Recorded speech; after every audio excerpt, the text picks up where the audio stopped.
উত্তপ্ত পশ্চিম এশিয়া, যার সরাসরি প্রভাব পড়েছে ভারতীয় শেয়ার বাজারে। বাজার খুলতেই 950 পয়েন্টের বেশি পড়েছে সেন্সেক্স। বাজার খুলতেই 250 পয়েন্টের বেশি নেমেছিল নিফটিও। এখনো শেয়ার বাজারে নিম্নমুখী দুই সূচক সেন্সেক্স এবং নিফটি। ইরান ইসরায়েলের সংঘর্ষের মধ্যেই আরও বেড়েছে অপরিশোধিত তেলের দামও। আন্তর্জাতিক বাজারে অপরিশোধিত তেলের ব্যারেল প্রতি দাম হয়েছে $82। এর আগে আন্তর্জাতিক বাজারে তেলের দাম ছিল ব্যারেল পিছু $70। এসআইআর এর চূড়ান্ত তালিকায় 63.5 লক্ষ ভোটারের নাম বাদ গিয়েছে। 60 লক্ষেরও বেশি নাম এখনো বিবেচনাধীন। আর এরই প্রতিবাদে এবার ধর্নায় বসতে চলেছেন মুখ্যমন্ত্রী মমতা বন্দ্যোপাধ্যায়। আগামী শুক্রবার অর্থাৎ 6 তারিখ ধর্মতলায় ধর্নায় বসছেন তিনি। গতকাল সাংবাদিক বৈঠক করে কথা জানিয়েছেন অভিষেক বন্দ্যোপাধ্যায়। এসআইআর প্রক্রিয়ার একেবারে শুরু থেকেই কমিশনের সঙ্গে বারবার সংঘাতে গিয়েছে তৃণমূল কংগ্রেস। রাস্তায় নেমে প্রতিবাদ, জ্ঞানেশ কুমারকে 6 বার চিঠিও লিখেছেন মমতা বন্দ্যোপাধ্যায়। এরপর 4 ফেব্রুয়ারি নিজের করা এসআইআর মামলায় সুপ্রিম কোর্টে দাঁড়িয়ে সওয়ালও করেন মুখ্যমন্ত্রী মমতা বন্দ্যোপাধ্যায়। আর এবার গত শনিবার চূড়ান্ত ভোটার তালিকা প্রকাশের পর ফের একবার কমিশনের সঙ্গে সংঘাতের রাস্তায় তৃণমূল কংগ্রেস।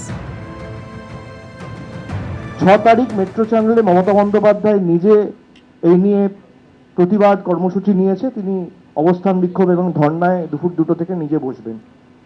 তারপরে পরবর্তী কর্মসূচি তিনি অ্যানাউন্স করবেন। সেখানে দলের সর্বস্তরের প্রতিনিধি, কলকাতার আশেপাশে পার্শ্ববর্তী জেলায় যারা রয়েছেন তারা আসবেন নিজের এলাকা সামলে, এবং পরবর্তী দলের কর্মসূচি 6 তারিখ সেখান থেকে মমতা বন্দ্যোপাধ্যায় নিজে ঘোষণা করবেন।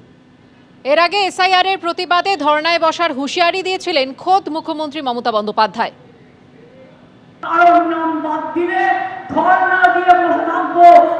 এখানে একজন স্বরাষ্ট্রমন্ত্রী আছে, এক চোখে তার দুর্যোধন আর এক চোখে তার দুঃশাসন।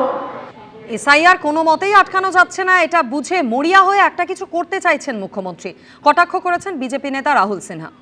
এখন বুঝছে হাজার চেষ্টা করেও এসআইআর কে আটকাতে পারছে না। এসআইআর কে আটকাতে পারছে না, যে কারণে এখন একটা কিছু তো করতে হবে, সেই কারণে এখন পথে বসছে। এরপরে পথ থেকেই আউট হয়ে যাবে। পরিবর্তন যাত্রাকে ভয় পেয়েই তো পথে বসে গেছে, এরপর পথ থেকে আউট হয়ে যাবে।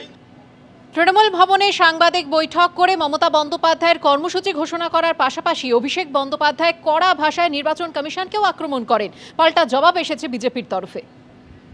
যার মীমাংসা হয়ে গেছে 21 তারিখে পোর্টাল ফ্রিজ হওয়ার আগে অবধি, সেই কেসগুলো কার অঙ্গুলি হেলনে, জোর জবরদস্তি, কাদের কথায়, কাদের অঙ্গুলি হেলনে, কাদের চাপে, কাদের বশ্যতা স্বীকার করে আপনি আন্ডার অ্যাডজুডিকেশনে ঢোকালেন। এই কারণে এসআইআরকে আমরা বলেছিলাম সাইলেন্ট ইনভিজিবল রিগিং, চুপি চুপি ভোটের কারচুপি। নাম থাকার পরেও, ম্যাপিং হয়ে যাওয়ার পরেও যদি আপনি ডিলিট করেন, প্রকাশ্যেও আনবো, সুপ্রিম কোর্টেও জমা দেবো। ওয়ার্ন করে দিয়ে গেলাম আজকে, পালানোর পথ খুঁজে পাবেন না। আপনাকে যদি এক্সপোজ না করতে পারি আমি রাজনীতি করব না। রাজনৈতিকভাবে ভারতীয় জনতা পার্টি এবং পশ্চিমবঙ্গের মানুষ তৃণমূল কংগ্রেসকে হারাবে, সেই পরিস্থিতি তৈরি হয়েছে। সুপ্রিম কোর্টে এসআইআর সংক্রান্ত প্রথম আবেদনের পর প্রথম যে নির্দেশনামা বেরিয়েছিল, এই অভিষেক বন্দ্যোপাধ্যায় বলেছিলেন যে কোর্টে হারিয়েছি এবং ভোটেও হারাবো। এখন সেই আস্ফালন কোথায়? এখন পরাজিতের হতাশা কেন আমরা দেখছি? এবিপি আনন্দ, এগিয়ে থাকে, এগিয়ে রাখে।